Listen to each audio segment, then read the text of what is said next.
you could be a hero for someone else. And I'm so glad you met her afterwards. I'm so happy you met. Because it's special. I mean, we communicate now. I mean, we talk probably once a month in some form or fashion. She's amazing. So if you want to give her a shout out, and you're allowed to, by all means do so. I would love to, but I have committed to her, and her biggest fear in meeting me out of the gate was when she Googled me and saw how much I'm online. Yeah. She very much was concerned that I wanted something from her or that I would use that to my benefit. Gotcha. And so I, even though she's given me permission at this point, I still protect her name and her identity. I did for a long time. There were lots of parts of me growing up for years that wanted to just imagine what it would be like to be normal. There are still times that my wife, after being together for 20 years, I'll look at her and because clothes fit me differently, or, you know, like I have to get anything long sleeve altered, or like just if I buy a set of gloves, I have to buy 2 sets of gloves because I'm a small on this side and an extra large on this side, right? Like little nuances that are inconvenient. Not that important. I'm gonna rattle off the 10 things I've done in the last few days to show her I'm a good husband and father, and that wasn't even what she asked. Right? So those were the moments that I started to realize and understand that clarity, even more so, is king, because the world will never judge you based on your intent. The world will only ever judge you based on what your words, actions, and behaviors communicate, even if you're unconscious to what they're communicating. And so what I could identify is not how all of it was being interpreted externally, but I could know that if I got triggered in a moment and I was going into a reactionary state instead of a response state, if I looked down in that moment and I saw this, trust everything's gonna be okay, trust that like she's not trying to attack you, trust that they're deploying it within their systems so that they can compress time to clarity, connection, and amplified impact. Because I do believe that when we can identify and remove the waste, we can exist at speed without the need to hurry, right? And we live in a world that's moving faster than we have ever been able to keep our tracks on. The ground is literally shaking underneath us. And yet people are not really understanding what most of the time they're doing, which is leaning into tools like AI and otherwise where they're using. Welcome to the Dr. Smiley Show. I am very excited about this guest because the more I get to know him, the more I say, I got a brother on the line. So Brian Bogert is a speaker. He's a brilliant man who's well-connected, and I'm looking forward to the journey I take with him after this show. I met him at Secret Knock with Dr. Greg Reed, and the energy was just so palatable. I said, I'd love to have you on my show. This show, as a reminder, is picking people that are moving the world in the right direction, and I think Brian's doing that. So welcome, Brian. Man, I'm happy to be here with you, man. And yeah, brother, it's a definitely mutual and real term as it relates to the way that you and I connected. What I loved was watching you serve in a way that you were there just to give back, right? And the way you would show up and find ways to engage with people and add value and give them something tangible in a way that made impact, and everything that you're doing combining in a way that compounds on itself. Dude, the more I get to know you, the more I'm like, let's go, because this is what momentum and impact looks like. Yes, and we are all about impact because we use that word on other episodes as well as in our free phrasing. And I love the other word that you use a lot, clarity. So before we go on the show, when I hear someone use clarity, that is associated with me with integrity, because clarity is having the ultimate understanding that you can follow through with whatever you understood. And if you're not clear, how could you? So I really enjoy that part of you too. So we're going to start off with who is Brian Bogert, and thank you for the help of making sure I never mispronounce your last name with yogurt. You know, it's funny because I used to be teased for my last name, and my son is, you know, he's an 11-year-old, and so we're at a place right now where he, you know, Bogert used to be called Boogert, yogurt, right? Like Gogurt, all the things that like you could rhyme or even come close to rhyming with it. And he came home and he's like, yeah, I was called Booger. And I was like, yeah, I heard that one a few times, buddy. I was like, I just started rattling off other ones. I was like, I got this one. Have you had them yet? And today I just use them as ways to remind people that it's not Bogart like Humphrey. It's Bogert like yogurt, you know. And, right. And somebody told me I should open a chain of yogurt shops. So anyway, you should. So I mean, that's a new children's book right there. A new children's life. You know, when I was I guess bullied or made fun of with my name, Roshan, it could be either it was Roach on. And later in life, I don't know why, but I got my fraternity says, we're going to call you Rockar. And I was like, yes, like that's so much better than Roach, you know? So, and I never correct anyone when they mispronounce my French last name when they're a solicitor. I go, you got it, you nailed it. Yeah, I that's never so want to tell good. you how to That's say so it good. correct. All right, That brother. is Well, so good. where were you born? What was your childhood like? I was born in Phoenix, Arizona, and I would tell you that my early childhood was just wrapped up with travel. My dad at the time was working in a very large aerospace company and had a background in the Air Force and then did things with some of the major airlines. And he got to a place where he ended up having reps all over the world. So I was born in Arizona, but we didn't live here long. We lived out in Southern California for the first couple of years in a place called Mission Viejo. Some of you may be familiar with it in Orange County. And got to be there until I was 3. And then we moved to Australia. And we were in Australia for a year and a half, which was very interesting. I started school in a different country and have a number of memories, but obviously those were some foundational years that they didn't quite form in the exact same way as maybe some a little bit later. We were there about a year and a half, and then I was in England for a year and a half. Wow. So we moved to, fortunately, 2 English speaking countries. But what's really hilarious is looking at our home videos, because my brother and I, as we're learning and developing our language, both had heavy accents that shifted each direction. And it was hilarious to watch those videos. And then we moved back to the States in 92, and was just getting ready to start 2nd grade. And we were in a transitionary time with my grandmother. And this, I know one of the things you talk about it is impact moments, right? This was an impact moment. My mom, my brother, and I went to our local Walmart to get a 1-inch paintbrush. And as we were standing next to the car, I was waiting for my mom, because this was back in the days before there was key fobs. I had to wait for her to grab her keys out of her purse, stick them in the door, turn them before we could go on with our way. And as I was waiting there, a truck pulled up in front of the store, and the driver and the middle passenger parked and got out. And the passenger all the way to the right felt the truck moving backwards. So Kenny did what any one of us would do, and he scooted over to put his foot on the brake, but he instead hit the gas. Combination of shock and force threw him up on the steering wheel, up on the dashboard, and before you know it, he's going 40 miles an hour across the parking lot right at me with no time to react.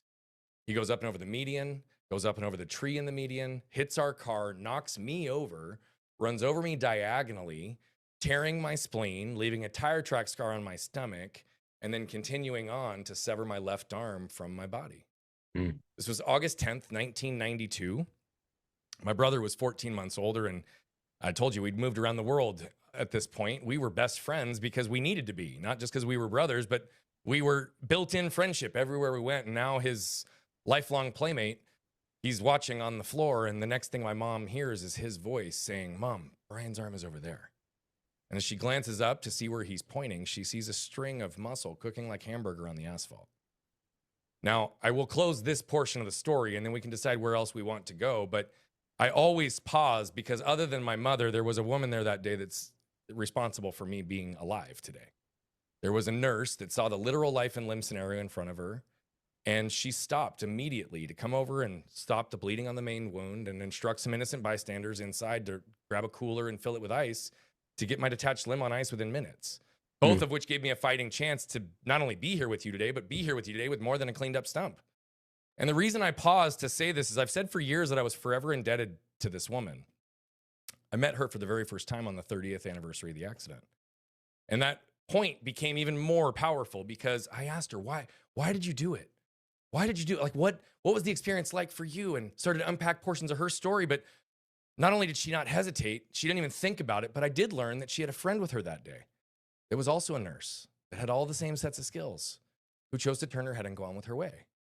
Now, I want to be really clear when I say this. I in no way vilify that woman. I have no resentment, no mal energy or intent. That was well within her right to do.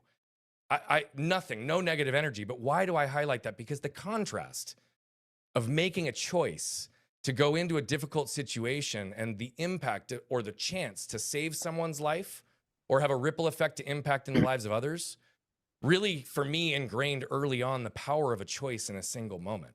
And so though I know my story's unique, and I know that it is not one that you hear every single day, the more I've told it over the last 33 years, the more I realize that every single one of you watching, every single one of you listening, also have your own unique stories. What becomes important is that you learn to pause long enough to become aware of the lessons you can extract from your own stories so you can understand them and become intentional in how you live them moving forward. We all have the ability to do that.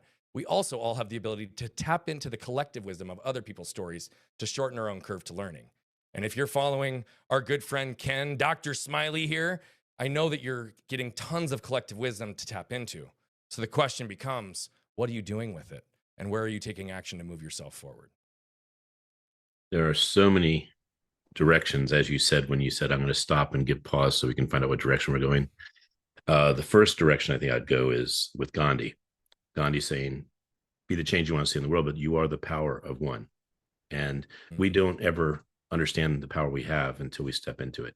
So that's the first acknowledgement. The second one is the bystander effect. And it is, if not me, then who?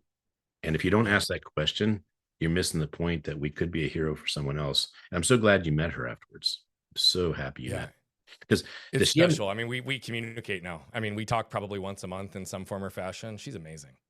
So if you want to give her a shout out, and you're allowed to, by all means do so.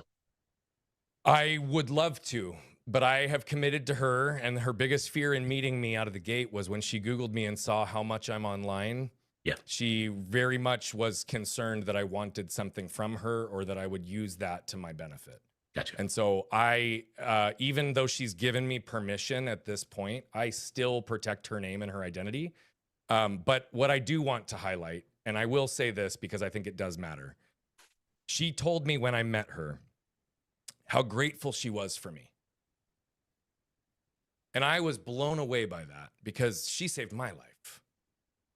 She had an unbelievable amount of trauma that unpacked in her life in the 5 to 6 years following the accident, which you can only imagine how traumatic that could be, and witnessing a kid, and even if you've got all the same skill sets. But I asked her, I was like, why are you grateful for me? And she said, because I owe my career to you. Again, shocked. Tell me more. She moved and she interviewed at one of the largest children's hospitals in the country. No longer in Phoenix. I'm not going to tell the city again because I just want to protect her. But it's one of the most well-known and largest children's facilities in the country. The second question in her interview was a question around having her basically describe a unique situation where she's been able to use her nursing skills outside of the hospital. She answered the question. They offered her a spot after the answer. No more questions asked. And she finished her career there 30 years later. Wow. And I just want to say what I will do to honor her is that, yes, she made a choice to impact me. But what I know, and this is what I said back to her, is maybe the story gave you a leg up in the interview, but they didn't keep you for 30 years because of an answer to a question. Right. She changed kids' lives her entire life. And that's why I'm grateful I get to be there for her now. You know, one of the reasons I do this show, and I say, and I did, if you notice, say it very delicately, if you would like to. And the reason why you protected it. I know you were great. Because people don't know what an impact they have on others. And sometimes when you say it and the person hears, I go, I had no idea. So that's a special moment for me to hear, and also give that opportunity. But I'm glad that she's cognizant of the fact that she can be a hero without being shown that she is. Yeah. So she's amazing. We've recently taken the Keep Smiling card, and we translated it into the 49th language. And cool. Yeah, can you believe it? So you got the Keep Smiling English version, and yes, it is used in England and the UK, but it is not used in Australia, and I'll get to that in a second. But the 49th language we've just put into print is Texas. Now, because you live in Australia, I'm certain. I can laugh on that for so many reasons. That was really good. Thank you. And just I am actually, we're connected more than when this show you're going to see, and wow, how many pathways we cross. My very first year of school was in India, and I was the only white kid in the entire Indian school. But to your Aussie experience. Oh, nice. And I met her on the marketers cruise, and I picked one person per card to embody the culture or the sentiment of that. Yeah. I mean, we even have it in Canadian. Come on. Oh, I love it. I love it. So that is a heck of a story. And I'm guessing not only was it pivotal, life-changing, and disruptive and caused you to be who you are today, but you probably can't even imagine being a different version of who you are without that accent. Can So not only can I not imagine it, I can't even remember it. Hmm. What do I mean by that? I grew up, I was born in 85. I have no problem talking about my age, even though I was age shamed for years. I'm just turned 40. And I feel like for the last 5 or 6 years, I'm like, I don't care that much. And now that I'm 40 and my kids remind me that I'm old and have gray hair, I'm like, cool. I'm not a young pup anymore, at least in the same way, even though I know I got plenty of years ahead of me. But I've said this for a long time. You know, I grew up in the early 90s and we traveled the world. And so why do I bring that up? Because my family was the type with my dad having that giant VHS camera up over his shoulder everywhere we went. Now, what's also interesting, and I won't share anything specific on this show, but they documented pretty much the entire recovery journey. So we've seen all of the videos. I've seen and watched all the videos of the dressing changes and the things that were taking place. But the reason I highlight all of that is I had 7 years of my life documented on video. Hmm. And when I watch those videos back now, it breaks my brain because I don't remember ever having 2 traditional, normal, unaffected, or uninjured arms, ever. And so watching it, I feel like I'm watching an altered version of myself. It's not me. I move differently. My hands I use differently. I reach for things where I'm instinctively reaching everything with the right hand because of all the years I had to compensate and dominate on the one side. I'm reaching for things with my left hand in the video. And so I genuinely can't imagine it. And I don't even want to now. Right. I did for a long time. There were lots of parts of me growing up for years that wanted to just imagine what it would be like to be normal. There are still times that my wife, after being together for 20 years, I'll look at her and because clothes fit me differently or, you know, like I have to get anything long sleeve altered or like just if I buy a set of gloves, I have to buy 2 sets of gloves because I'm a small on this side and an extra large on this side, right? Like little nuances that are inconvenient. Not that important, but inconvenient. Right. Are the only moments today that I'm like, God, I wish I just had 2 normal arms. But largely, I wouldn't be who I am today without it. And yet I'm also the exact same version I was before it, if that makes any sense. Yeah, of course it What does. it gave me was perspective in a way that I've never experienced anything else. And I've done a lot of extreme things and been in a lot of unique situations and met a lot of really extreme, unique people in extreme situations. There is nothing else in my life that even comes close to comparing the amount of perspective this experience gave me and still gives me. Well, I say the way to exterminate discrimination is to travel. Yeah, it's true. And the second one is to be made different. Also true. Yeah, and so you have more empathy than probably the average bear, and you have more perspective. Most importantly, you can do something about it because your choice allows you to actually say. I mean, I've been the guy who sees the guy who's odd man out or whatever, and they're just chastising him, and I go, "Hey, if he doesn't, the only one he needs is a friend. He just needs a friend right now." And man, when you can be a friend for that person, you just got probably the best friend you're ever going to get. It's true though. I mean, I've said the same thing about travel because why? Travel gives you perspective in so many ways. And I'm going to say travel with a specific caveat when I say that, which I believe you also mean. Okay? It's not just going to the tourist spots and getting dropped off at your hotel and going and seeing the tourist spots and being served. It's going and talking to people locally, engaging, getting off the beaten path, not just going like get ingrained in cultures when you travel, because that is what will change your life. And yet, to your point, I also, and I've said this, it's one of the things that I talk about. I didn't actually have a lot of empathy for a lot of years in the way that it would be expressed externally. Biggest reason I didn't have empathy, even though it would drive me crazy every time my wife would tell me I was sympathetic, not empathetic for years, is because when I shut off physical pain when it exceeded my ability to cope, I shut off mental pain, spiritual pain, and emotional pain for 25 years and didn't realize it. Mm. And so I legitimately was not empathizing because I wasn't embodying the experience and the emotions in the ways that I'm able to today. Right. And what I also know about all of that is what I tell people all the time is, look, I don't know what it's like to be a person of color. I don't know what it's like to be transgender.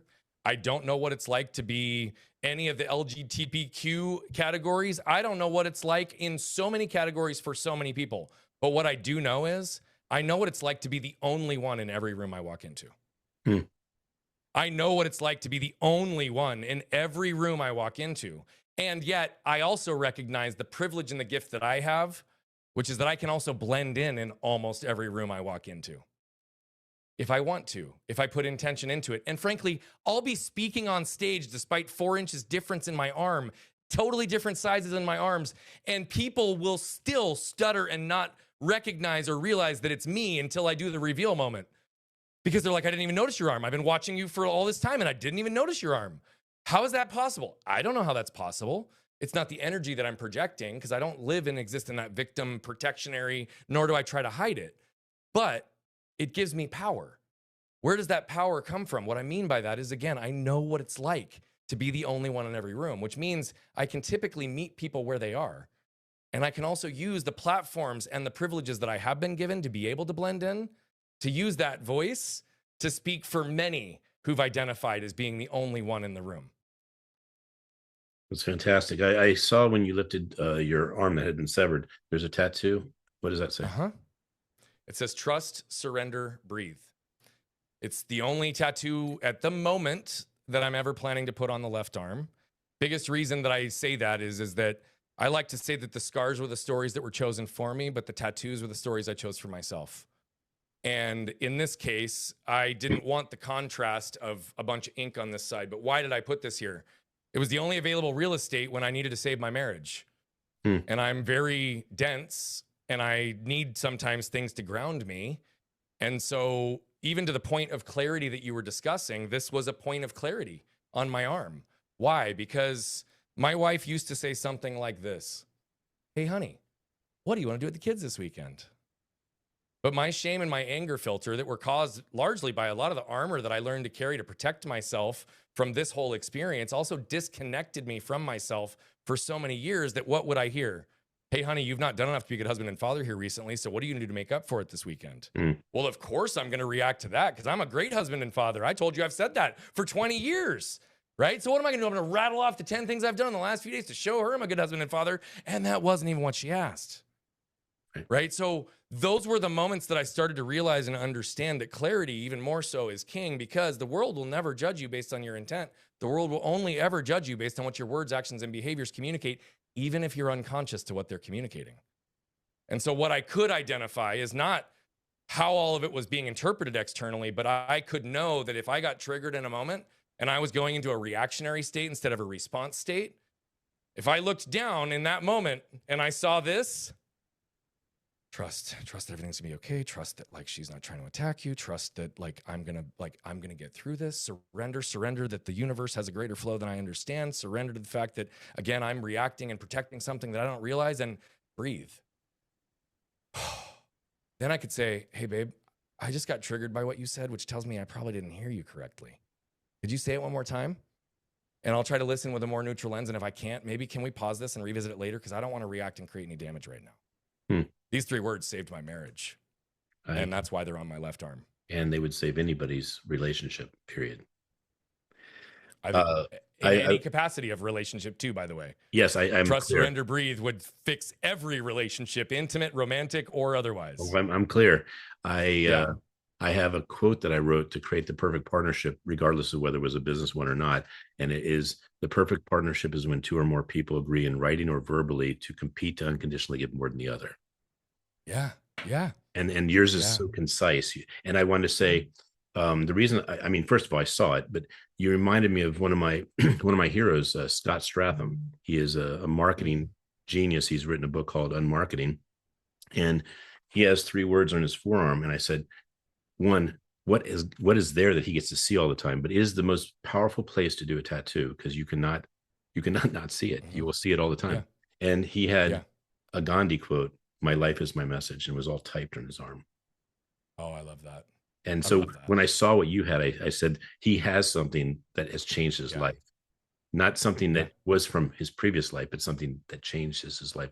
Yeah. And then, even though I don't have a tattoo, I just want to say that I wear, seize the day, and I am Yeah. hope, and on the back is carpe diem, and I wear that just like you're wearing this. I don't take it ever off, ever. Yeah. And if it wears out, I'll call the people and say I need another one. Yeah. Yeah. I love So that. I go through phases of doing that with different bracelets or reminders or different things as well. And this is the first time I did it permanent, right? I mean, but it also was for the singular cause that would guarantee suffering for me if I didn't take the actions. right. And it was the most important three people in my life that I was focusing on with the intention of these words on my arm. So I broke my rule. I had told myself I was never going to tattoo my left arm. Um, I broke the rule, but I like to think that I broke it for pretty good cause in this case. So Yeah, you broke the rule for the right reason and a life-changing reason. So yeah, you spoke at Secret Knock, and you have some real talents. And of course, one of the ones that brought us together was that I found out you were a children's author and to boot. So that just cemented a little bit more of why I want to know you. So let's go into what you do in the world. That's your brilliance, your magic, the reason that Dr. Greg Reed knows you. yeah, And then we'll slide yeah. on over to the children's book. So there's a lot between the little bits I shared with you all and who I've become today. And so for the sake of answering your question directly, I'm going to skip over the majority of it. But I love the Gandhi quote because my life is my message. And I shared quickly at the tail end of the one of the other conversations that we had that one of my reasons for existence was that it's to allow my truth to give others permission to live theirs. I had a stutter moment in my head there. I had to catch up. It's to allow my truth to give others permission to live theirs. And that existed after years of being very disconnected and having situations like what I shared with my wife, creating damage and isolation and pain in my life, despite lots and lots and lots of external success. And so today, if I really boil it down, what do? I help people and organizations compress time to clarity, connection, and amplified impact. Now, what does that mean? Well, about 50 different things, and I'll give it as simply as I possibly can.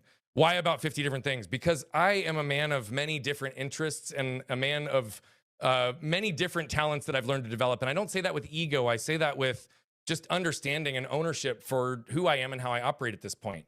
But I don't fit within a singular category. Why? Because I teach people marketing, sales, leadership, communication, marketing, copy, all of these things, but I also do a lot of deep trauma work. And so I'm the creator of what we call the waste to wealth methodology, right? So what's waste? Waste is coming from what I call the trash from people's past, which is always the emotional triggers, behavioral patterns, and environmental conditions that create a set of beliefs and a set of cellular memory that our lives only further activate and validate. And then we keep ourselves stuck, right? But there are chances to break those patterns. And so I always say that the trash from your past is not your fault, but it does become your responsibility once you become aware of it or you start burying others in yours. But it shows up as waste in our lives, waste operationally, waste financially, waste in a messaging capacity, waste from a leadership standpoint. And waste what? Wasted time, energy, and money more than anything. Mm-hmm. And time is the one thing we can't create more of.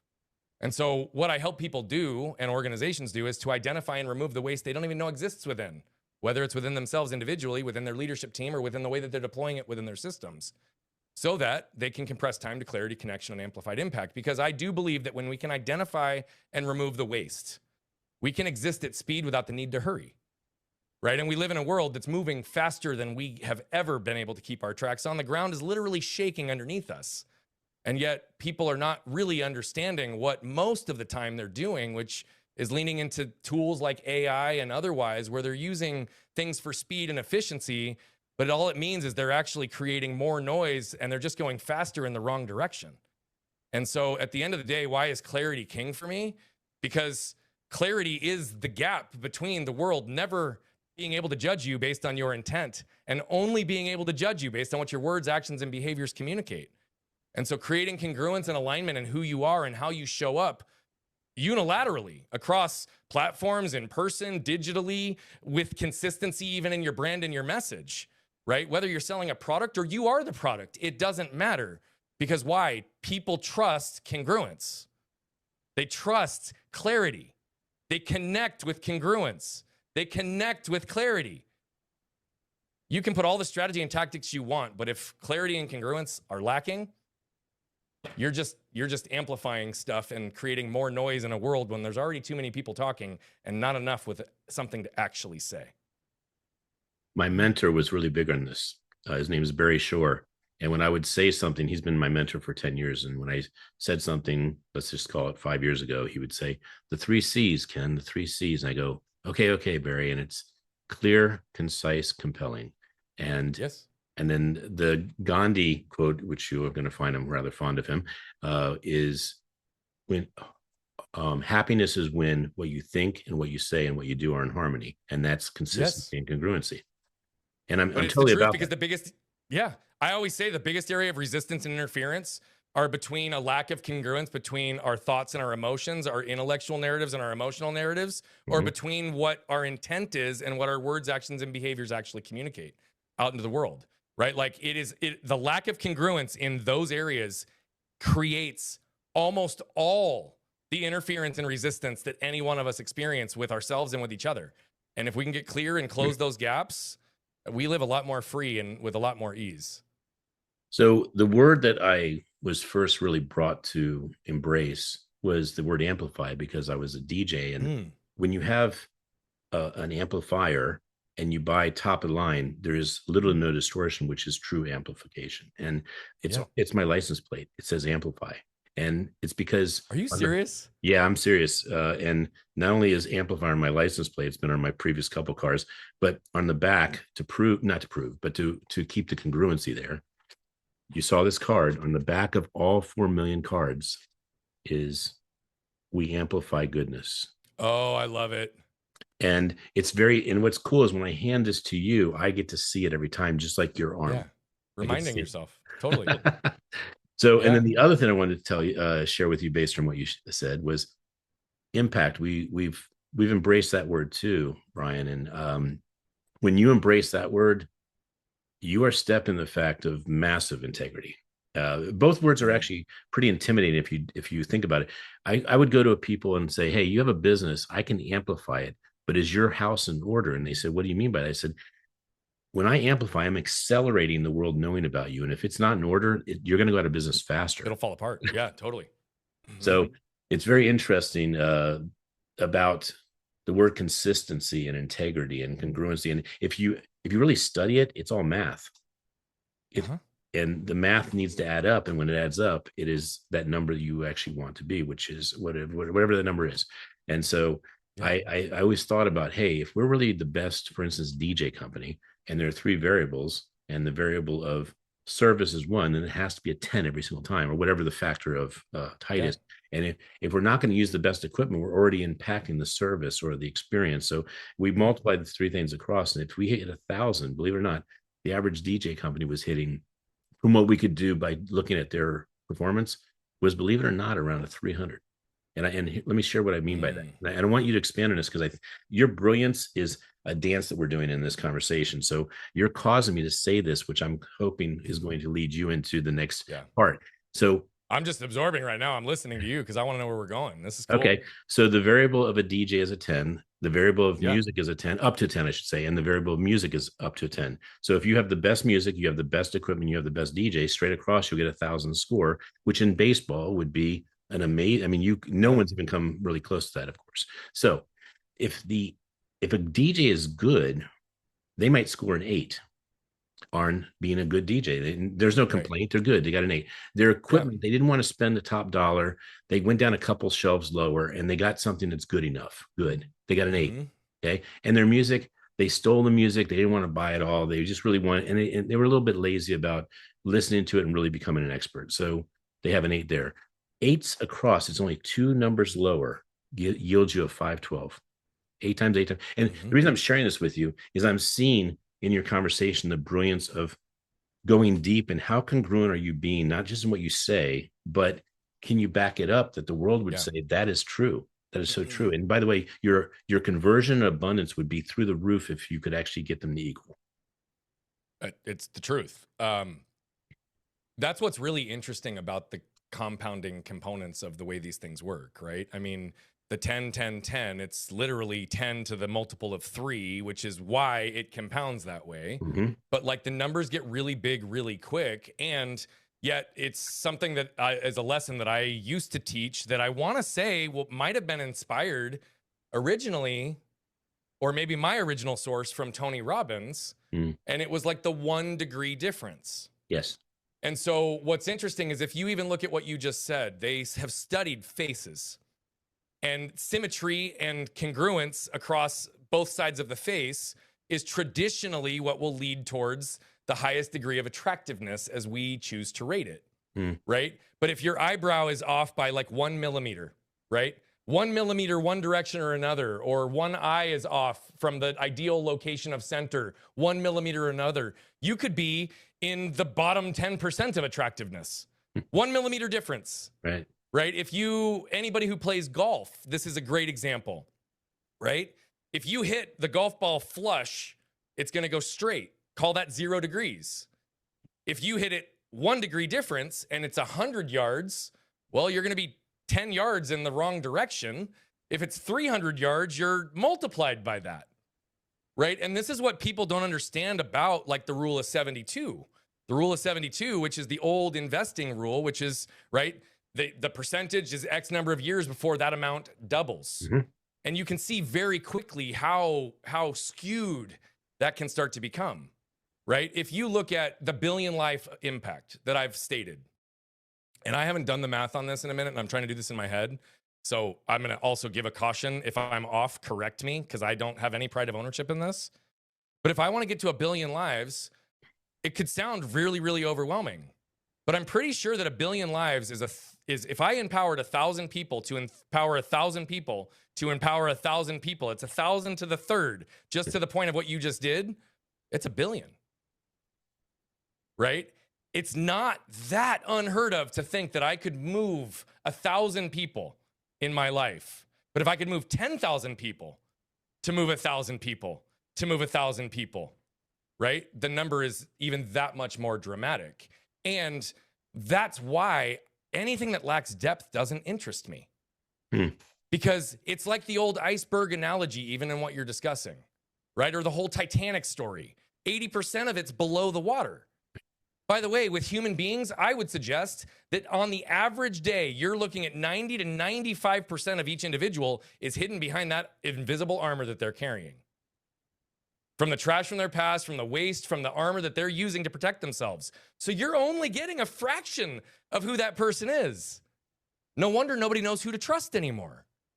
Right? No wonder so many people get finagled and manipulated and, used language to create gaps and scarcity and all this fear to get people to take action. And then they buy, and yet what they were just promised is immediately not what they expected or what was promised. Right? The lack of congruence is the biggest area of disconnection. And yet we ourselves can 1,000% control how we are received and how we project. And it gets to the place of what I talk about, which is that we all seek and desire 4 things. We all want to feel safe. We all want to feel protected. We all want to feel seen and understood. And we all want to feel connected, right? But these last 2 are the 2 that we want the most. And they don't happen unless the first 2 do. So now imagine you're going to go to a networking event and everybody wants something from you instead of for you. It's an opportunity to hand out your smiley cards, but yet it's shallow. It's not your people. It's like it starts to make you feel yucky and your walls go up. Cool, armor up instantly because you didn't feel safe. You didn't feel protected. Let's say somebody's listening right now is going to go back to their family's house for the holidays and they know that their dad and their aunt and their grandma look at them or say a certain thing or make them feel away. And weeks out, they start protecting themselves like, I'm going to avoid. I know what's going to happen. Everybody knows what I'm talking about here. This is your armor. It's those moments that cause you to retreat, shut down, keep yourself small, not say what you need to say, not feel worthy. But the second you protect yourself, you guarantee that you will disconnect yourself from the 2 things you want most, which is to be seen and understood and connected at the deepest level. And the second you protect yourself, you guarantee that you will disconnect yourself from who you are and what you want in this world. So we teach what we call a strong spine and a soft front. It's the protector and connector model. It's realizing that we're all the thermostat instead of the thermometer, and we can set the tone and the temperature in any room we walk into. But what is a strong spine? It's I've done the work to know who I am, what I'm willing to do, what I'm not willing to do, my heart, my intent, my soul, my desires, my boundaries, my value, my worth. And I know them so clearly that I can be unwavering in any environment. I don't care. I don't have anything to justify, protect, or defend anymore. Have you seen the movie 8 Mile? You know that last rap battle when he's like, I did grow up from across the tracks, but he did shoot himself, and he literally rattles off everything the entire movie has been using against him, and he drops the mic, and his competition had nothing on him. Nothing. See, the second you can get yourself to a place where you have nothing to justify, protect, or defend about yourself, you're free. Now imagine if that's done with a level of clarity and congruence that can amplify the impact you desire in the world. People trust it faster. They connect with it faster. It's real. It's congruent. They lean on it. They have credible case studies. And that's what allows you to then lower the front. That's, I think of my wife and my kids when I think of this. If they want to come to me for love, laughter, or light, leadership, they want to lay their head down on a metal chest piece of armor? No, they want access to my heart. Soft front is the ability to learn to live in an unprotected state, because that's what will compound the most in your life, because it's the most authentic and the deepest and most aligned version of you presented in the world. And when that happens, you genuinely get everything else you want on the other side of it. But just because I teach people to live in an unprotected state does not mean that they cannot or will not protect themselves and those they care about and love if they need to. It's just that they aren't proactively protecting in a way that also proactively disconnects. They only protect when they're forced to. So much. So much. So I'm going to try and remember everything because my ADHD was firing a little bit there, right? So I'm sure it was. Number one, I've heard on many stages, authenticity is the new currency. And to your point earlier about someone being finagled, they are fooling someone, but the person who bought and got taken advantage of didn't utilize something that's accessible to everyone, which is social proof or vetting. And that breaks a person down very quickly. And that references that point earlier. If you're doing everything you're supposed to do with impact, et cetera, then you wouldn't need to say very much because it's being said without being said. And there was a couple other points I wanted to make, and they may not be coming to me right this second. So I will let them be. So we'll continue, and I'll come back to it. But I had so many points that you had made that I just loved, and I think it might have been in the equation or the mathematical piece. So it'll come to me. So I don't want to go to the children's author part, but speak a little. Oh, I know what it was. This is it. Okay. So the math, I knew it was math. So you said 80 to upwards, potentially 95%. And arguably some could even say 99%, just so we're clear. I would suggest that that's probably more accurate. I was just trying to give fringe to those who are like, oh, I'm aware of myself. Yes. Well, I want to tell you two anomalies that make those numbers not really jive. Like there's no way you'd believe them. And one is if you go to something like Secret Knock, you go to Secret Knock. Yep. It's got a filter of you are disruptive, you're innovative, and you are through being an unpowerful person. You are ready to step in and be one of the people that change the world. So when you have 300 people there, you don't say that the equation of, oh, it must only be about 1% or 20%. You can run into anybody and you are euphoric. And I wanted to make that point because Brian, I believe, is being conservative. And in the general populace, that is what you experience. And you have 100 people in a room and you ask how many people are being powerful. You'd be lucky if you get a couple hands to go up. Yeah. Okay. The second thing I want to share with you is you explained to me something that I didn't really grasp. And through your language right now, I had a little bit of an epiphany I want to share. I just recently did a Smile-a-thon. It was a bit unorganized. 5 days before the event, we're trying to get our systems together, trying to get all the stuff. And we had 2 people sign up the first day without me being back from my trip. I got back. I said, hey, we really got to get this thing going. The next day we had 40. The day after that, we had almost 80. The day after that, we had around 100. We ended up at 130, but I'm going to tell you, there were 2 secret sauces happening. And one secret sauce was we had done 4 other events and we had good buzz. People could search us and see that we're really about this. And so the system could do its thing without a human. The second one was that I have friends that I didn't know if they had heard about it. So I called someone like you, Brian, and say, hey, Brian, Smile-a-thon's this weekend. It's 27 hours. take any time slot you want, bro. You bring so many smiles to the world. I want you in it. And then the third part, which was the magic sauce. Hey, Brian, who knows people that bring smiles to the world more than you? Would you pick your top two people and invite them? And so what happened was the doubling effect you're talking about. We got to 130. Like it was really too quick almost. It was so quick that we had people saying, I can't get a slot. Yeah. Yeah. And why I love even the story you just shared is the amount of times that people shut themselves off or shift into a protective state around a future fabricated or lack of ability to see possibility.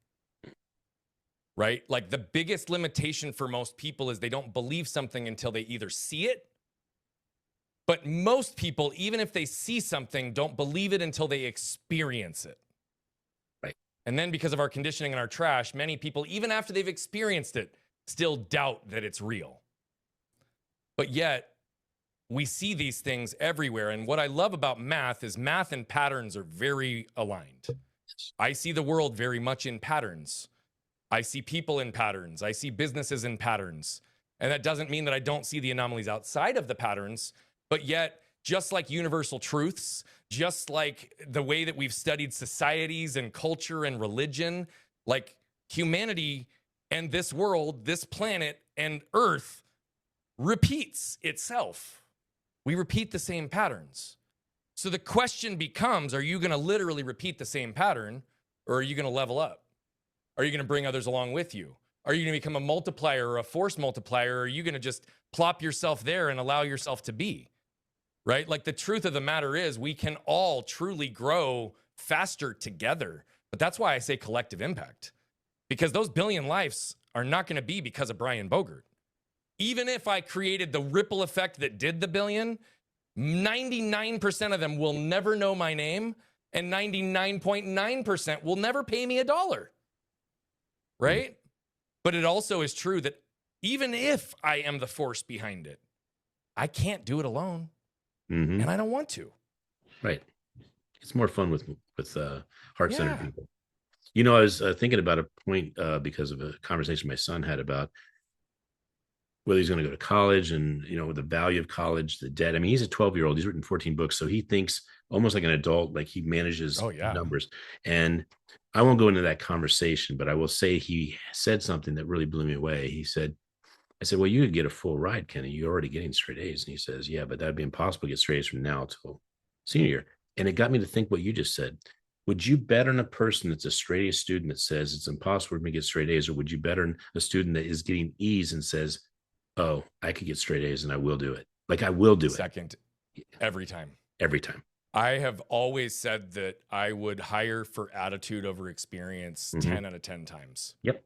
Right. And this might sound vicious, and I can't say that I followed this rule 100% of the time, but in my old world, in my old business, we built a brick and mortar business that was in the 8 figures. We did great. It was awesome. I had awesome, amazing partners that did it.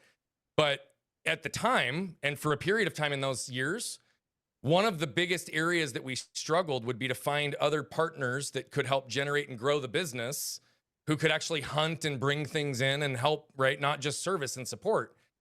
And I would refuse for a number of years to interview a salesperson that was not currently employed. Why? Because if you can't sell yourself into a fucking job, how are you going to sell my products? Right. Right. And I don't mean that critically of the person, but at the same time, it is one of those things that it's like, no, like we need to understand all of these factors, because to what you even just said, it's like, look, I would bet on the person that's got the right attitude and the work ethic and doesn't see failure as an option and wants to learn and grow and iterate and ask questions. That I'll pick that person 10 out of 10 times. However, to the point of what your son's making or saying, I have a 10 and 11-year-old. And I am trying to raise them in a way that it's not about living life for whatever's just next. Right? And what do I mean by this? Both of my kids have asked us, oh, were you guys so excited to have kids? Were you so excited to have kids? Were you like, you guys couldn't wait to have kids, could you? And I was honest with them. And I said, yeah, I was. We were really excited once we got pregnant. We were having kids. It was something I always wanted. And I said, and I'm going to only tell you this because I can't imagine life without you. But no one ever said this to me, so I want you to hear this.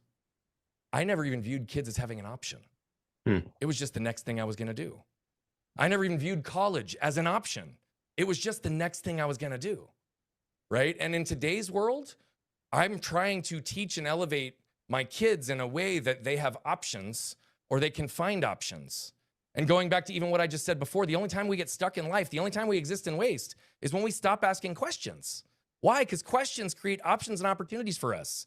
Options and opportunities give us a chance to make new choices, take new actions, right? And get new levels of feedback, because I always tell people, you don't create clarity. Clarity comes in two ways, challenge or confirmation. Meaning you only get it after an aligned action or movement forward and the feedback that tells you I'm on track or I'm not, or it feels good or it doesn't. Right. But like my daughter, I'm building with her an AI-based drop shipping t-shirt company that allows her to tap into her passion for fashion and her creativity. Well, I'm teaching her cost of goods sold. I'm teaching her inventory. I'm teaching her how to actually do fulfillment and processing and customer journeys. She's 10. Your son's written 14 books. Well, his dad's a publisher. That sounds pretty aligned to me. But the point is he has the ability to see the world beyond the pre-prescribed paths that we only had access to when we were kids. There are teenagers, 12-year-olds, 13-year-olds, 14-year-olds making millions of dollars right now. That's right. Living in their parents' home in the freaking basement because they figured out some cool way to market themselves or use AI or whatever. I think what I'm trying to help my kids see is what the real opportunities and what the real possibilities could be, and to align themselves with the areas that keep them energetically and emotionally and intellectually engaged and connected. Because here's what I also believe, and I don't mean to vilify what we have. I have college degrees, educations. I believe in education. But if we're honest with ourselves, our educational system doesn't teach us how to think. It doesn't teach us how to feel. It doesn't teach us how to problem solve. It doesn't teach us how to executive function. It doesn't teach us how to budget. It doesn't teach us how to run a business. It doesn't teach us marketing. It doesn't teach us sales, right? It teaches us rote memorization to pass tests. And I'm raising my kids to operate different. And I know you are too. So I didn't mean that to the point of the question. No, I totally was. I was receiving the answer because that's how we operate. Yeah. Yeah. And when I took college classes, I took the weird ones. I took logic and critical thinking. I took problem solving. Those are real classes. If you search hard, and they're not really technically in your major, but it gets you to actually do what you're really supposed to do with your brain.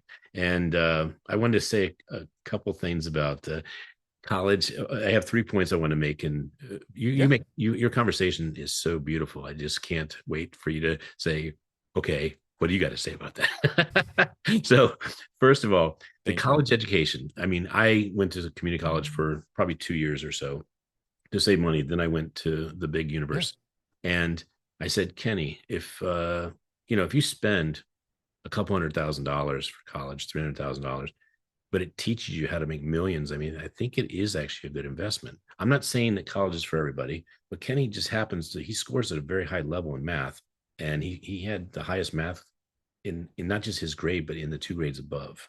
And so I taught physics and chemistry in middle school. And when Kenny was a first grader in the pandemic, I taught him physics and chemistry. I didn't know what else to teach him. So I taught him that. And it took him a little longer, but he grasped it. But the second thing I said to him was, if you think college is expensive, are you thinking about having kids? And he says, well, I don't know. And I said, well, if you want to consider having a kid, just know that a child is possibly 4 times, if not 5 times, what a college degree costs. Oh yeah. Easy. And so I said, but just so you're aware, do you think I would rather have the $1 million or $2 million that I've spent to make you successful and also my point of love? Would I rather have that back or you? And he goes, no, you'd rather have me. And I go, right. So you're not going to have to judge everything by money. Right. The last thing I want to say is about the attitude, and I went in reverse order, but I wanted to finish. I love it. So the attitude part, when we had over 300 DJs work at our company, 45 at a time when we got really big.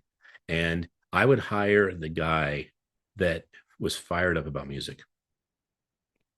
We'd figure out the car part. We'd figure out it. But if they were fired up about music, I would unleash. And by the way, there was 2 things that I had to see in it: that they could solve a customer service problem with that quick of a speed, and that they love music. I said, everything else we'll figure it out. We'll figure it out. Everything And else you can teach. exactly. Yeah. So what would happen inevitably is our senior DJs who have been DJing 20, 30 years, they're coming back with no tips, maybe. Okay. And a brand new guy would come back with $100, $200 tip. Oh yeah.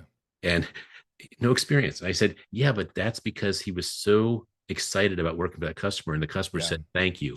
Thank you for being so excited.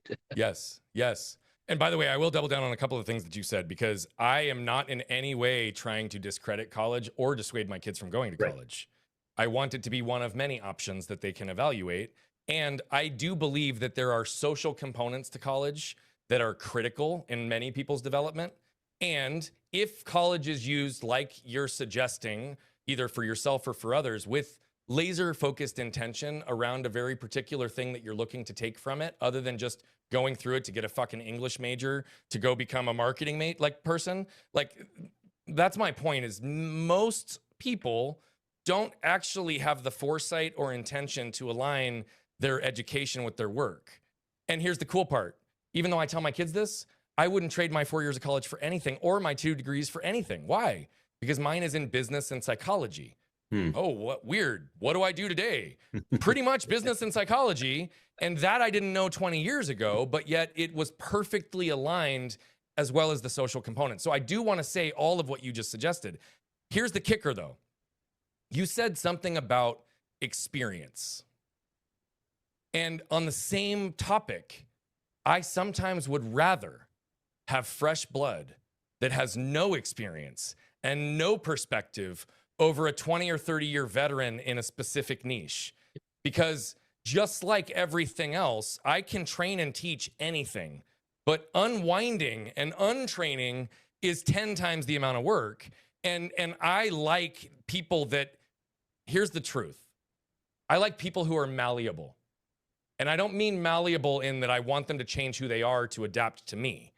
Malleable in the sense that they truly are the type that are willing to self-adjust their malleableness so that their strengths can shine, but that they learn new skills, right? Like, people ask me today, and I say this again without any ego and without any ownership, but like I was just talking to somebody earlier about this, and my wife has been saying this for a long time, and I've got buddies who say this all the time. I just had a buddy 2 days ago say this. Brian, is there anything you're not good at? And what's funny is there are so many things I'm not good at. I am a disaster in lots of things. My wife jokes that I need a full-time handler, and I do. I lose perspective of time. But I am also the type that once I'm interested in something, or I see the value in something, or I see where I can apply something, I'm the guy that, like with any new hobby, goes and spends 15 grand to buy every single piece of equipment, whether or not I need it. And then I figure out how to use it through a period of trying to reach a level of mastery. But that's what I've done with AI. That's what I've done with the AI tools that we've built. That's how I got into coding. That's how I wrote that book utilizing AI for illustrations, when most people are like, how did you get the illustrations so consistent with AI? That's near impossible. Yep. But if you have patience, if you have awareness, if you have intention, if you know how to ask the right questions, if you know how to set the boundaries and the guardrails, and you can keep a line of sight, even if it's a slightly bent path, there is nothing that you can't accomplish.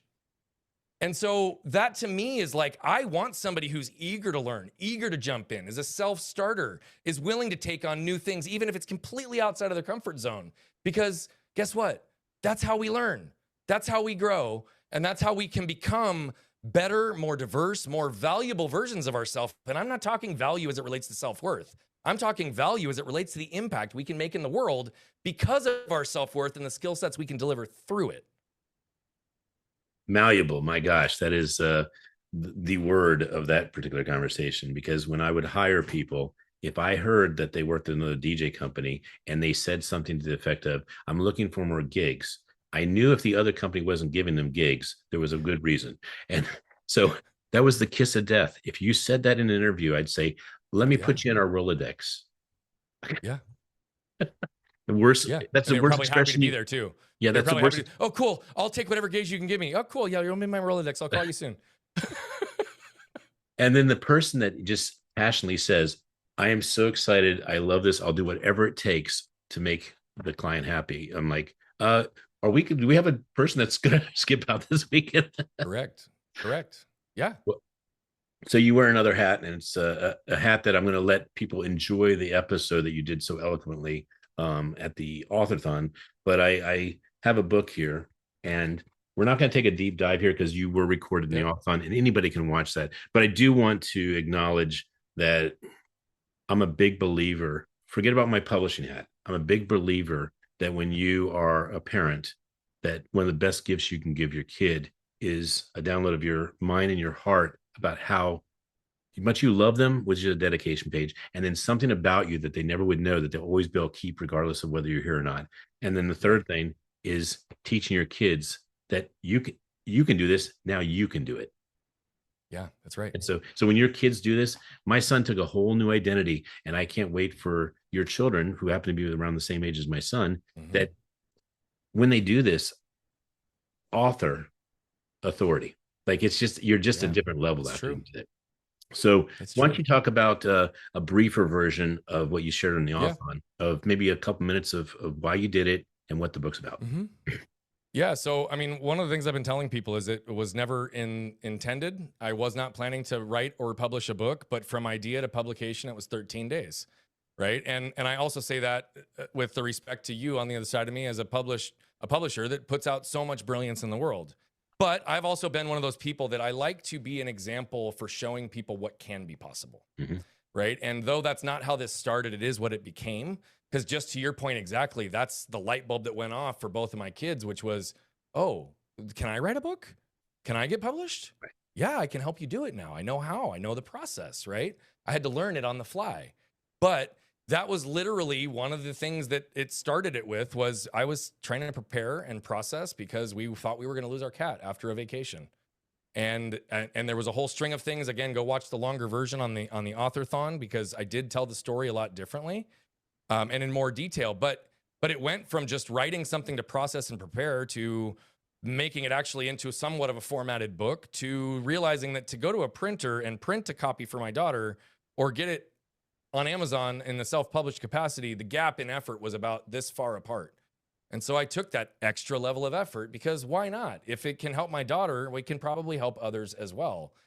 You'll probably notice, and one of the pieces of feedback you gave me, which I love and is great, is I did not put my name on the front. What's funny is I did that on purpose.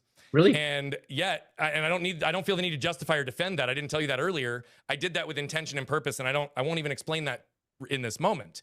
It's great and brilliant feedback. But what you will notice is on the title page and on the very back, I actually call attention to the fact that I used AI to help me illustrate it. Why? Because I have, in the ways that I use AI, have this belief on what I call insert human here. Meaning I don't fully automate anything with AI or allow myself to take credit for something that was actually produced with AI. And so, though I know that's a process on the illustration and the authoring side on the Amazon upload, it actually has led to a lot of conversations because I did write the book. I did write the content. It was a part of processing. Those were all unique and my ideas and downloads, but the illustrations and learning how to format it and to pull some of the components together, I used AI for all of it.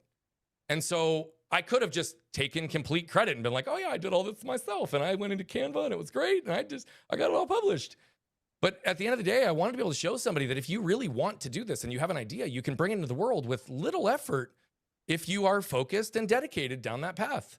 Is it perfect? No. Are there areas that I can improve upon? Absolutely.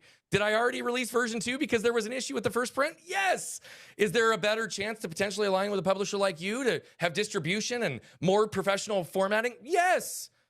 But the point is I could have done nothing and the book wouldn't be out in the world. And so for me, I look at it and say, look, it's not about being perfect. It's about, is it good enough? And I don't mean good enough to be lazy. I mean, it's as good as I could do in my first iteration. And because my goal wasn't to become a published author and use this for all my marketing and distribution, my goal isn't to use this for revenue. But what's actually really cool, my friend, I didn't tell you this earlier, in the amount of books that we've sold so far, the proceeds from the book paid for all of the medical bills that got our cat healthy and caused him to still be with us. That's right? Awesome. Not that I needed the money to do so, but how cool is that? That it was like, oh, I was able to compress time, process and prepare, and I got to pay for his medical bills as a result of putting a story in the world that helped my daughter, helped me, helped my son, helped my family process, and has brought numerous adults to tears 3/4 of the way through reading it. And so I love that we're even having this conversation, because in the beginning of July, had you asked me when I was going to publish my first book, I would have said, sometime. And yet it took me 13 days once the idea had dropped into my head. So. And bravo to you on 13 days. There's people that say, I'm going to do a book. And I ask them when they're going to get it out. And they say, maybe in the next year or two. And, I call it gun to head, or the incentivized. Hey, if I told you that Oprah wanted to see your book next month, could you get it done? They always say the same thing. Yeah. I can do it. You can't offend me with anything you say derogatory about a publisher, because I am a marketer that became a publisher because I had to disrupt the space. And like you, if I can't find it, I got to create it. And it's ironic that perfect is the name of our company, because we actually say we can always make it better. That's what makes it perfect. Yeah. Yeah. But that's true for all of us as individuals. It's about the iterative process. Right. It even goes to one of the questions that, like, for years, my ego and my self-protection wouldn't let me answer, but I can answer confidently today. I've been asked many times from stage when I'm speaking in front of somebody or doing hot seat coaching, they'll say, Brian, do you believe you're self-actualized? And I didn't want to answer that question because I was impacted more by the top side of shame than the bottom, which was when you shut down that I'm not worthy, I'm not good enough, and you show up and you're ready to go to battle. It's, who do you think you are? Right? So by the mere fact that they're asking me if I'm self-actualized, they must think that I'm egotistically owning that I'm self-actualized and I'm above everybody else and blah, blah, blah, blah, blah, all the narratives and chatter that go along with that. But then the more I thought about it, it's like, this is how I answer it today. I'm as self-actualized as I'm capable of being in this moment. But 5 seconds from now, 5 minutes from now, 5 days from now, 5 years from now, I hope I've actualized further than I am today. But it is a spectrum, and it is always about the iterative and constant improvement. I love that, because perfect is not about perfection. It's about the pursuit of continual improvement to be as good as we can be. And probably a message that I think this world needs now more than ever, which is, we got to be better. Right. We have to be better. 100%. I wanted to, I don't know where this fits in, but you caused me to think it. And it's when you enter, like when I entered publishing, I didn't want to know how publishing was done because I didn't like the way it was being done. Okay. Right.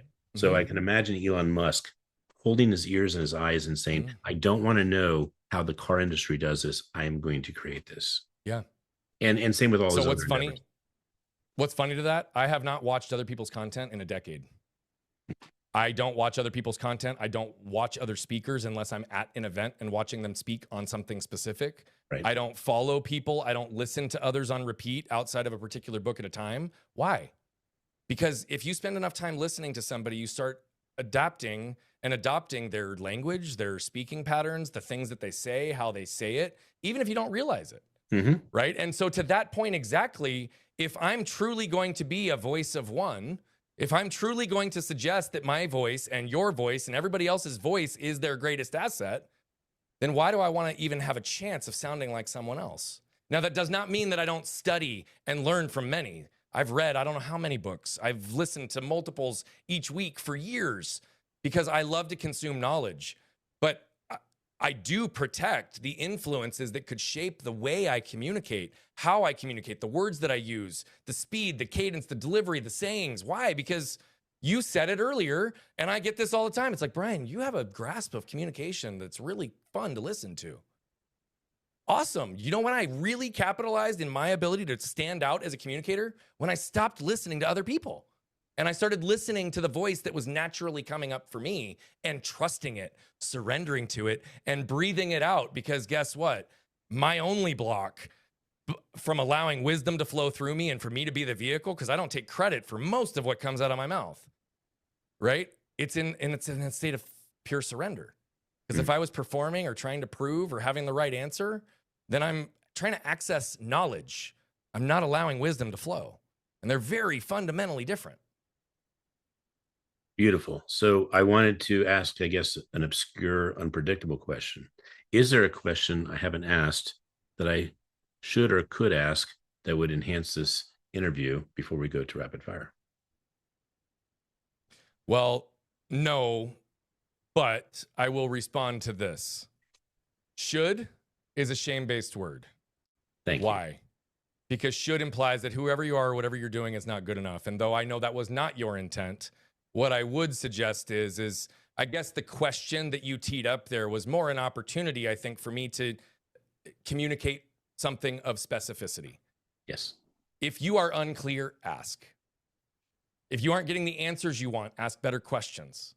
If you're not getting the outcomes you want, take different actions, right? But even to the point of what you just said, the nuance of our language can be the very thing that keeps us stuck if we aren't aware of what it is. And in the context of communication, only 7% of our communication and language is in the words that we use. 38% is in the delivery, the tone, and the cadence. 55% is in the nonverbals. So if text, email, DMs is your primary form of communication to your team, to your family, to your clients, you're giving them less than 10% of the communication you intend to communicate. And we talked about already how much people aren't getting through with clarity. If you get on the phone or you rely on voice notes or other things, you're still giving them less than 50% of the language you intend to communicate. And so all I'm suggesting is not just to have awareness and intention in the language that we use, but in the understanding of how we define certain words, as well as the inquiry to understand how others define words instead of us making the assumption. And with that, I think a lot of freedom comes, because should can be replaced in any situation with could or would, which are future focused and objective, right? But I'm one of those that I'm never going to tell you what you should or shouldn't ask me. Instead, I think this is exactly what it was supposed to be. Instead of a question, this is probably just a conversation like it's been all day.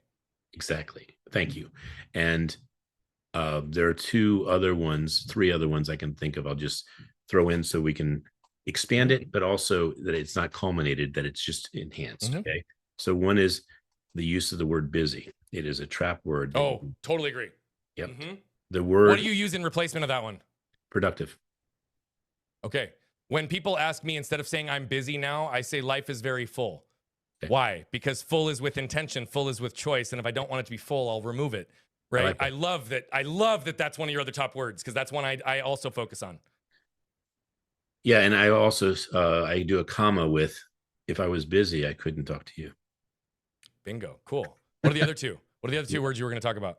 Well, these are more what I've heard, like in your Tony Robbins-esque type of events, which is if, and use when. Yeah.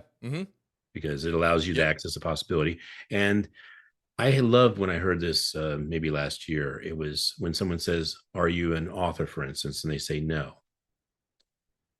Not yet. Not yet. Not yet. I also like that one. I'll tell you one that it was the first time I had thought about it. And I've been actively focusing on this myself in the last 7-ish months. Not using the word but. And. Finding a way to use the word and. Right.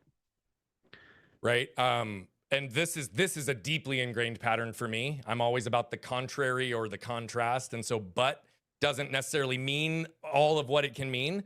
However, and can replace it almost always in many of the situations that I would use it anyway. There's a problem with that particular example, in that you get into dangerous area when you say, I like big ands and I don't. And I cannot lie. You other butts can't deny. Yeah, I know. That one's a hard one. That's a good one. Thank you. So rapid fire is our way of going a deeper dive of the programming of Brian Bogert. And, cool. We would be here another hour if we talked about all the 5 questions in depth. So this is me saying a question fast, you giving an answer as fast. But if you want to expand with a sentence or two, by all means, do so. So I promise I can keep it tight too, my friend. I promise I can. I know. All right. I know the long-winded answers all day might not show that, but I promise. Well, one time I did do this and the person went an extra 20, 30 minutes. I go, that was actually not the rapid fire. All right, here we go. That's good. A book that changed your life. Mindset by Carol Dweck. And specifically page 150, it's 152 or 157, is a section that's written to parents, teachers, coaches, and employers around the 2 distinguishing types of language that she teaches. Awesome. A movie that inspires you. Limitless. Isn't that great? Yeah. Bradley Cooper. Yeah, Um, he crushed it, yeah. and it's I'm trying to remember the counterpart, the actor that's with him in that. De Niro, right? Yeah. Uh-huh. Yeah, Yep. De Niro. That was a great movie. And again, it's just about possibility, right? Like I'm not necessarily saying like, oh, we need to superhuman this, but I think there's a lot of ways that we have the ability to unlock, mhm. like this drug in the movie does for us in ourselves. And that to me, it's always about potential, right? Opportunity and potential. That particular movie that could have been done so horribly with a bad screenwrite of the Oh original. yeah. It's done so Oh yeah. brilliantly because the Yeah. disclose at the end is like, I didn't see that. That's pretty cool. All Mm-hmm. right, Mm-hmm. a song that gets you going. Remember This by NF. I'll check it out. I like Yeah. NF too, so I'll check it out. All right, You'll appreciate the language in this one. Yeah. cool. Your hero.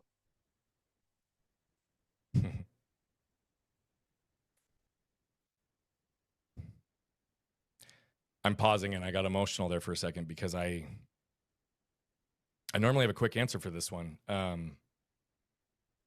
But I'm feeling extremely grateful because I want to say my kids. My kids have been my heroes. Although I've never answered that way. Well, we have an area in the rapid fire that if you say a certain style of answer, it goes to a bonus round of an expansion of that. So, for Okay. instance, if I say what book changed your life and you say my own, I go, is there another? Or if they say the Yeah. Bible, I say, is there a business book or something? Okay. So when people say their mom, their dad, or their kids, the bonus question is, who would you like to meet you haven't met?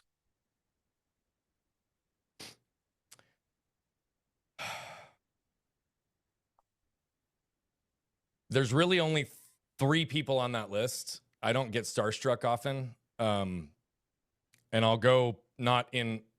I know I'm giving myself bonus answers on this. I'm not finalizing it down to one, and I'm doing that on purpose.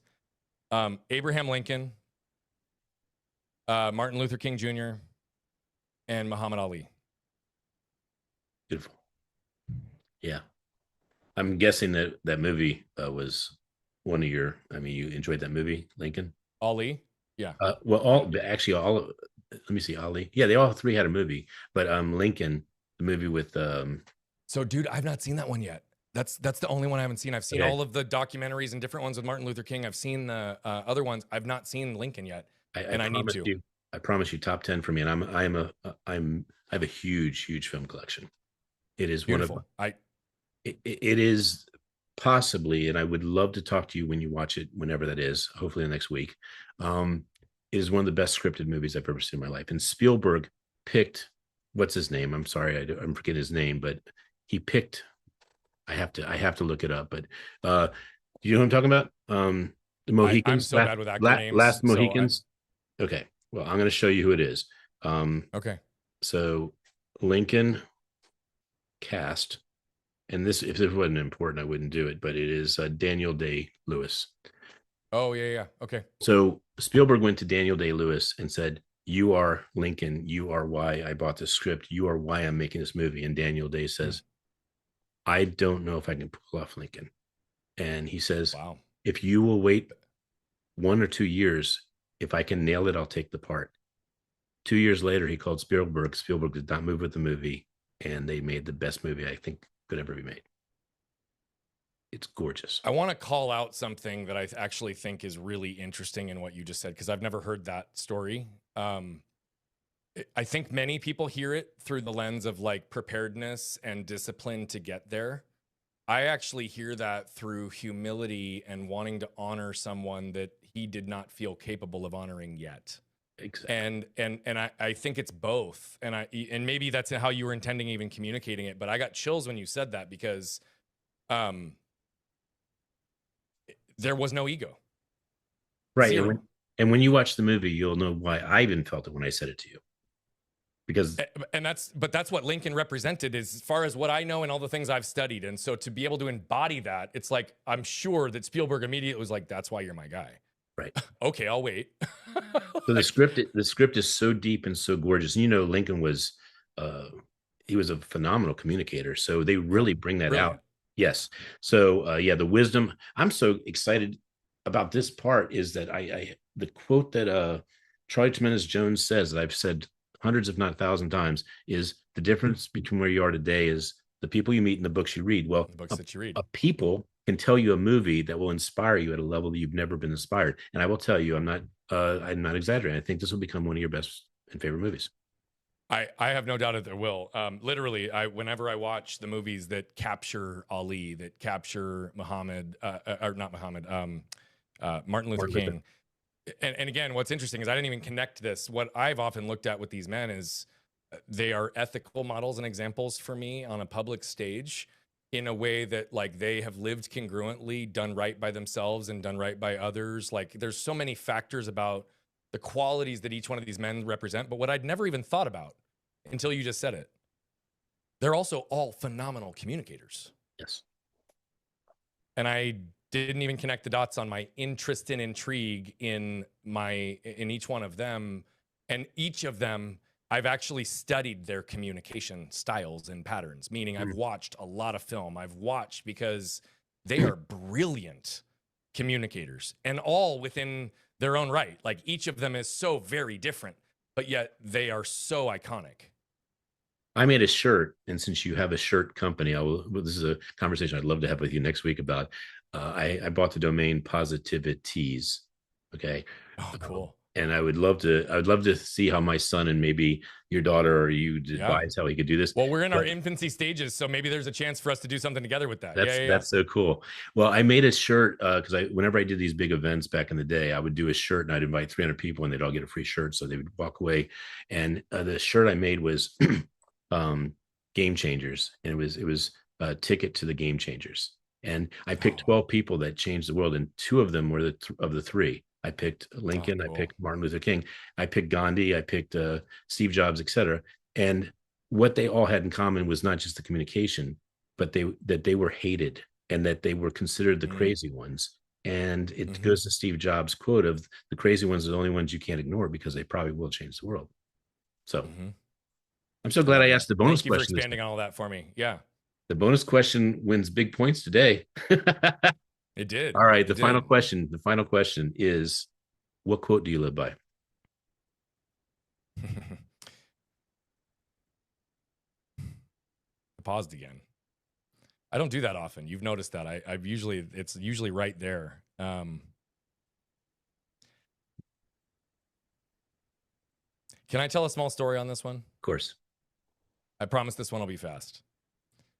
I am drawn to the ocean for many, many reasons, but I love to be in the water, and I love the power of the ocean and how grounding and humbling it is to just be on the receiving end of that with any waves anywhere. 2 weeks ago, I was speaking at Growth Hacking Live in San Diego, big event. And there was some weird things that took place leading into the event. And on the day after I spoke and the day after I went into the ocean, and I literally had this moment where I felt so connected, so in flow, so small, but not small like insignificant, just perspective, right? The world, the power of it all. And not a minute later, an ego-based thought hit me. And I'm in this moment, like trying to ground myself in humility and just like really just surrender and just allow it all to hit me. Not a minute later, ego-based thought comes into my mind. Self-serving thought comes into my mind. A thought around me getting credit for something. And the biggest 5 waves of the entire day immediately rocked my world and just crashed over and over and over and over. And I had this moment of like, okay. And the quote popped into my head instantly because it's a quote that's driven me for 20 years, but I have not reflected on recently. I can't quote the original person because I don't even think that there's an exact linealogy. It's either Thoreau or one of our presidents. You'll look it up. It's been modified many times, but there is no limit to the impact one can accomplish as long as they care not who gets the credit. Yes. That is the quote. That's a great quote. And I was just Thank you for looking. letting me tell the story to support it. Yeah, that is a great. I use that, and I don't normally expand. Obviously, you don't know this, but I don't expand because the beauty of the conciseness. But when you expand it, you're kind of inviting the fact that I would like to chip in a little bit. And I just want to say, Mm. my best strategy I've ever had in business is I come up with this brilliant idea and I throw it that it's someone else's idea, Mhm. and man, magic happens. Then, And do I have permission to reflect something back to you on that? of course, sir. And by the way, I think that's phenomenal and brilliant as long as the redirection is not because you are incapable of standing in the light. Exactly. Yes, of course. And I have to call attention to that, both because of you and how much I know that you want to highlight and honor others, but that's also a way that you can not have to be the center of Mhm. attention, I believe. And so what I'm saying is I love the humility and honoring the other people. And I do that all the time. However, doing that at the expense or sacrifice of being able to own your own brilliance is the only time that will hurt you. It's the only time that'll hurt you. Oh, I totally agree. In the context of having too many ideas at the table, this is a strategy that I have found evens out the ability. And I'm not suggesting that it's all coming from shame for you, but I'm highlighting this because I Yeah. love that behavior. And again, with that behavior, just like with everything in life, if you aren't aware and intentional as to where you're coming from, why you're doing it, what the dynamics are on the other side of it, it can be short-sighted and not for the real benefit and impact of elevating someone else or amplifying your Mm, impact and ideas, I right? love that. I love it. Well, I did say there was no more questions, but there is technically one last question. Okay. How do people celebrate and connect with you? If you're on social media, it's at Bogert Brian on all channels, including YouTube. If you're online, it's brianbogert.com. You can just Google my name as well. There's plenty of stuff for you to find. I don't know that if I said it on this show, but we are on a mission to impact over 1 billion lives as quickly as we can by reducing the level of suffering that exists on this planet. And it's because moved people move people. We did talk about the compound effect. We did talk about the multiples, but that's all I ever ask of anybody. Yes, reach out if I can help you. But if you do anything, just take action and move something that you learned today through the world. That's everything. Thank you, Brian. I think this was the day we were supposed to have the show. I couldn't agree more, man. Thank you.